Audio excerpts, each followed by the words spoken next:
Hello everyone, आप सब कैसे हैं? मैं उम्मीद करता हूं कि बहुत अच्छे होंगे और अपनी पढ़ाई को बहुत अच्छे से कर रहे होंगे। मैं आकाश कुमार बढ़ाना आईसीटी वर्चुअल क्लासरूम में आपका बहुत बहुत स्वागत करता हूं मेरे प्यारे बच्चों।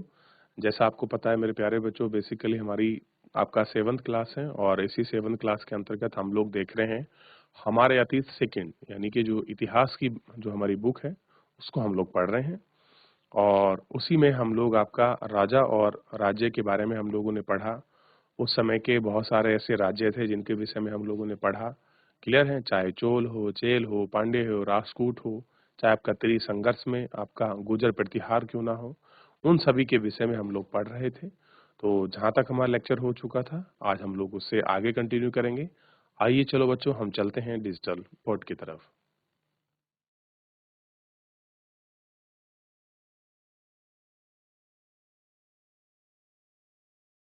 देखिए, सबसे पहले आपको याद होना चाहिए सभी बच्चों को, इसी में जो था हम लोगों ने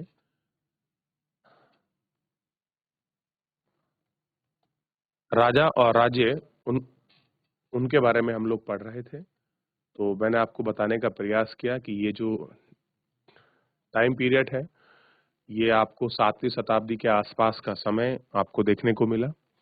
और 7वीं से 12वीं शताब्दी के बीच में जो भी प्रमुख राजवंश आए हैं, उन्हीं राजवंशों के बारे में हम लोग स्टडी करेंगे।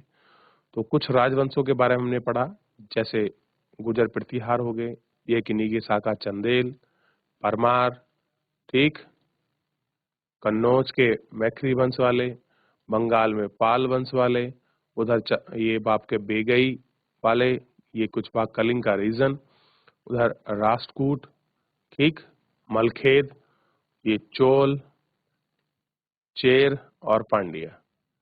इनको हम लोगों ने पढ़ने का प्रयास किया और त्रिकूट संघर्ष में कौन कौन से महान शासक थे और उनका युद्ध क्यों हो रहा था उनको देखा। नए राजवंशों में कैसे स्वामित्व आया, दक्कन में आपके कैसे राष्ट्रकूट आए, स्वामी कैसे उपहार बांधते थे, महामंडलेश्वर, इन सब चीजों का मंत्र क्या क्या मान था। और राष्ट्रकूट के प्रथम शासक जिन्होंने आपका दंती दुर्ग के नाम से जाना जाता है, वो पहले चालुक्य स्वामी के अधीन थे। उनकी अधीनस्था को देखा। हिरण्यगर्भ नामक एक अनुष्ठान हमने पढ़ा। याचक क्या थे? मिसाल के तौर पर कमजोर जो गुर्जर प्रतिहार थे, और प्रारंभिक चरण में उनको गुर्जर माना गया, मतलब आगे ब्राह्मण माना गया है। कर्नाटक और कई क्षेत्रों में वो आपका उनकी परंपरागत तौर तरीकों को हम उनको देख सकते हैं, गौर कर सकते हैं। फिर शासन संबंधी देखा, 400 करों के बारे में पढ़ा कि आपके तमिलनाडु में किस प्रकार के कर थे और कैसे धन को लूटा गया। राजस्व संबंधी प्रभावशाली चीजें क्या थी, प्रशस्तियां क्या हैं, क्या उनमें ब्यौरा मिलता है, क्या वो सत्य होती हैं, किस तरह की गाथा और रचनाएं उनमें रची होती हैं। नागभट्ट की उपलब्धियों के बारे में पढ़ा। हमको पता है नागभट्ट कौन है, गुर्जर प्रतिहार के शासकों की आपके श्रृंखला के ही एक शासक हैं। गुर्जर प्रतिहार, उनके विषय में पढ़ा। एक संस्कृति पढ़े और उनके कुछ अभिलेख और प्रशस्तियों के बारे में हमने पढ़ा। ठीक, प्रतिहार नरेश नागवंड के जो काम है उनका उल्लेख करा। इस प्रकार की कुछ हमारी प्रशस्तियां हैं जिनको हम लोग आपका देखते हैं कि भैया किस प्रकार में है। ठीक, तो प्रशस्तियों को पढ़ने के बाद उनमें किस प्रकार की रचना थी, क्या संस्कृत में लिखी होती थी, कुछ यात्रा वृत्तांत लिखे गए, कुछ कहानियों के ब्यौरे, धन के लिए युद्ध था, इनको देखते थे। गुर्जर प्रतिहार राष्ट्रकूट पालों के बीच किस तरह का संघर्ष बढ़ा, त्रिपक्षीय संघर्ष क्या था, उनके दर्शनों का प्रयास क्या था, अफगान ने 17 बार कैसे अटैक किया, सोमनाथ के मंदिर क्या थे, वैभवशाली राजधानियां क्या रहीं। इन सब के पूर्ववर्ती चीजों को हम लोग एक एक करके हम लोगों ने बात की। पृथ्वीराज चौहान और शासक महमूद गोरी ने किस प्रकार हराया, इन सबको देखा। और तंजौर के शासक कैसे पहले आप क्या देखिए, सोमनाथ में जो आया वहां त्रिपक्ष संघर्ष को हम लोग आपका देख रहे थे। त्रिपक्ष संघर्ष को आगे निकलने के बाद चोल राज्य को हमने एक आपका नजदीक से देखी। और आपको पता है चोल राज्य ही ऐसे थे जिन्होंने विदेशों में भी शासन किया है। ठीक, चोलों की सत्ता आई, डेल्टा कावेरी क्षेत्र पर प्रसिद्ध राजन किया और इसको हमने देखा। 9वीं शताब्दी के आसपास मुठियारों में इन्होंने डेल्टा पर कब्जा किया और तंजावुर शहर बसाया। इन्होंने, चोलों ने। और निशुंद शुंभनी जो आपकी देवी हैं, उनके मंदिर का भी क्या कराया इन्होंने, आपका निर्माण कराया। इतना देख चुके थे कहाँ कहाँ पर कौन शासक थे। यहाँ पर चोल थे, ये चेर थे और ये पांड्य थे। चोलों की सत्ता बड़ी मजबूत थी और उन्होंने विजयालय को बनाया, किस तरीके से रखा, पांड्यन वगैरह किस तरह से रहे, चोलों की शक्तिशाली शासक था, राजराज प्रथम चोलों का सबसे शक्तिशाली शासक था, राजेंद्र प्रथम को पढ़ा, गंगा घाटी को पढ़ा, भव्य मंदिर और मूर्ति कला को देखा, और एक उत्तरकिश मंदिर को हम लोगों ने यहाँ पे देख लिया था, गंगाई कोट चोलपुरम को का जो आपका मंदिर था उसको हमने यहाँ पर देखने का और जानने का प्रयास किया। इतना देख चुके थे, ठीक। इतना देखने के बाद, इतना पढ़ने के बाद, चोलों के मंदिर में किस प्रकार वहां विकसित हुए, वो किस तरह के केंद्र बने, शिल्प कला उत्पादन में क्या भूमि थी, खर्चा किस वहता था, पुरोहित मालिक ये सारी किस चीजें थे, उनकी आजीविका का केंद्र क्या था, इन सबको हम लोग आपका देख चुके थे। चोलों की सत्ता पर किस प्रकार उनकी स्थापना हुई, इस पर भी हम लोगों ने बात कर ली थी, देख लिया, विचार करा। और यहाँ तक हमने देखा कि डेल्टा नदी में जो अतिरिक्त मुहाने बन जाते थे, उन क्षेत्रों में किस प्रकार की चीजें होती थी और कैसे वहां चावल की खेती एग्रीकल्चर के लिए उपयुक्त था।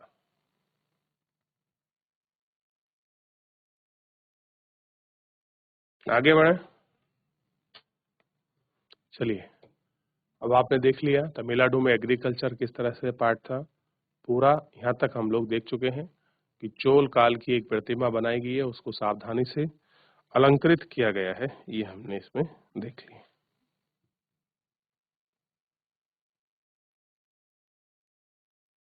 चलिए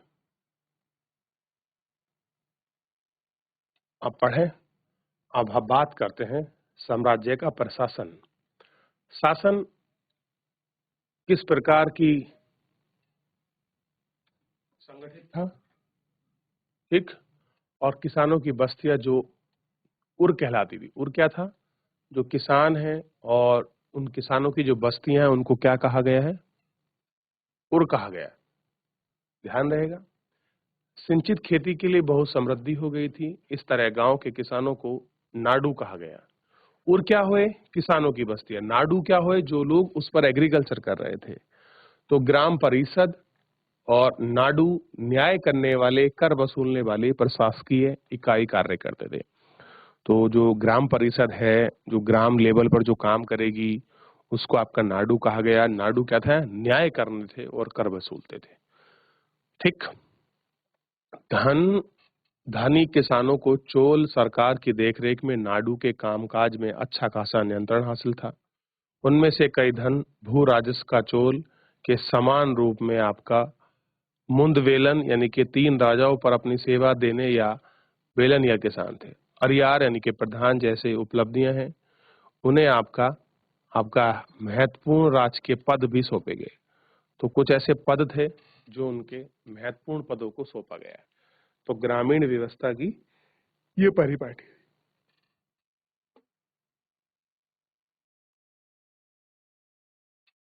चलिए, हो गया। अरियार क्या था, प्रधान जैसी उपाधि थी। जैसे हम बोलते हैं ग्राम प्रधान, मुखिया या सरपंच, हर राज्य में अलग अलग नामों से उनको जाना जाता है। तो जो भूमि के प्रकार है, हमने बहुत सारे भूमि के जो प्रकार है उनको देखा। जैसे चोल अभिलेखों में भूमि की विभिन्न कोटियों का उल्लेख है। बेलनान गई यानी कि ब्राह्मणों को दी जाने वाली जो भूमि है। ब्रह्मोदय, ब्राह्मणों को जो क्या है, उपहार में दी गई भूमि। शाला भोग, शाला मतलब किसी स्कूल को आपका रख रखाव के लिए कोई भूमि दी जाती थी। देवदान यानी कि मंदिर को उपहार दी गई। पलिचंदनम संस्थान, जैन संस्थानों जैसे को दान दी गई। यानी वे गई मतलब ब्राह्मणों को, ब्राह्मोदय मतलब ब्राह्मणों को उपहार में दी गई।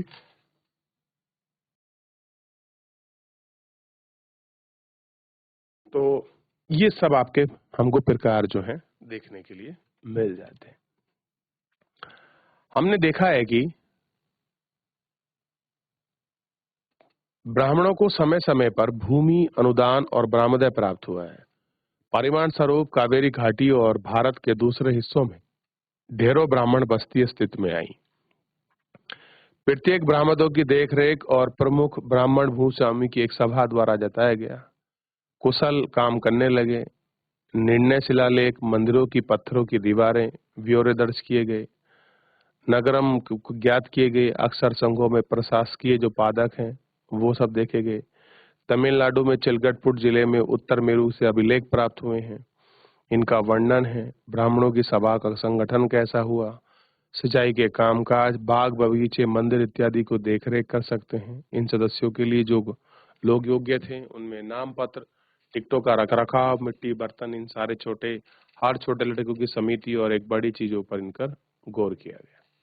ठीक, और इसको देखा गया कि किस तरीके से वो सारी चीजें थी, कैसे उनको बनाया गया था, कैसे उनको दिखाया गया था।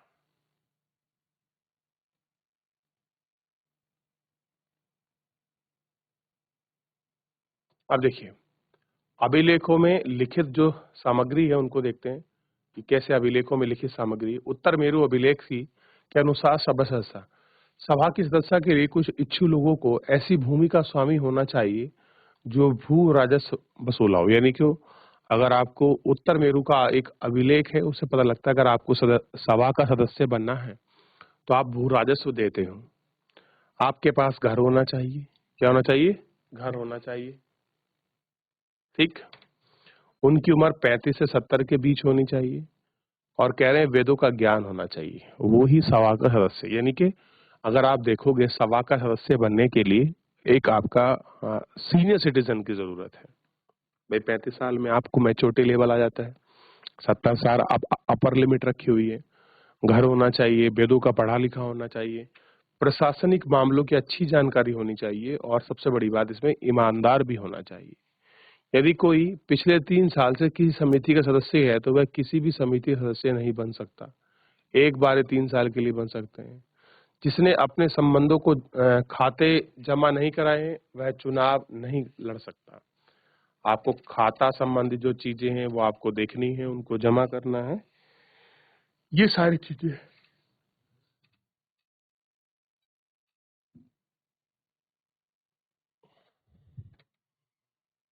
अभिलेखों में राजाओं को और शक्ति संपन्न पुरुषों के बारे में जानकारी मिलती है और जानना खास मुश्किल है। साधारण मर्यादा और औरतों में जैसे जीवन का हाल है वो देखते हैं और उनको पढ़ते हैं। ठीक। अरनूर की आपकी सरहदों पर फसलों की पुरानी जनों में होने वाली झोपड़ियां, बुलाया, उन सबको देखते हैं जिन्हें ब्राह्मण और बिरला प्रतिष्ठा मानते हैं। लोगों का एक छोटा सा पुरखा है जिसमें ओछे किस्म के मापेसे के खेतीहार मजदूर हैं। चमड़े की पेटियों से घिरी हुई झोपड़ियां हैं। आहतो आहतो मतलब जो आपके पुराने सिक्कों में छोटे मुर्गियों के झुंड घूमते हैं।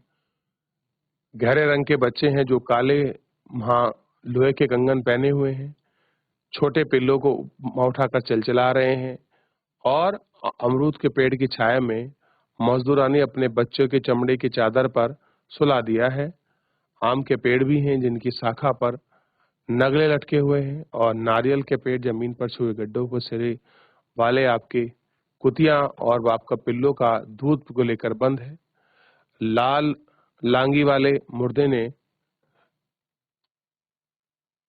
वो फटने से पहले आपका पुलिया बहुवचन बनाया है और हालांकि यहाँ पर बसे लोग हैं, धान कटोरी लहराती बोले, स्त्रियों के गानों की आवाज और छाया वृक्ष, ये सारी चीजों को आप इनमें देख सकते हैं कि किस प्रकार से ये सारी चीजें हैं जो हमको यहाँ पर एक एक करके हमको देखने के लिए मिलती है।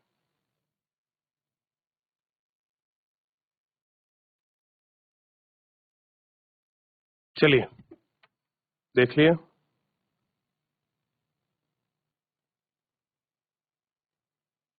आप अभी एक पीछे पैराग्राफ बचा है उसको और देख लेते हैं, फिर आगे इनके जोड़ों के मिलान की बात करेंगे हम लोग। तो पहले सबसे पहले तो देख ली, किसी कुछ पूछना है, किसी कोई क्वेरी है, कोई डाउट है किसी प्रकार का, किसी बच्चे का कोई?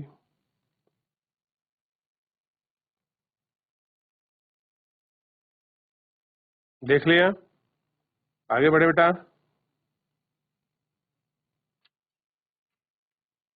चलिए आगे बढ़ जाते हैं।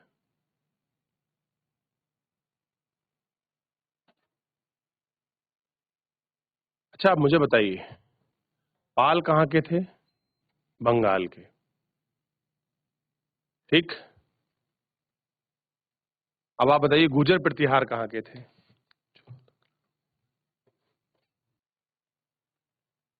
चलिए कॉपी करिए इसको।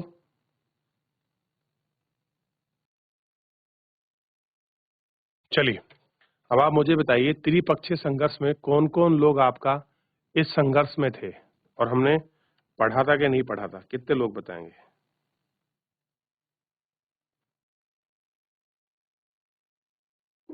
चलिए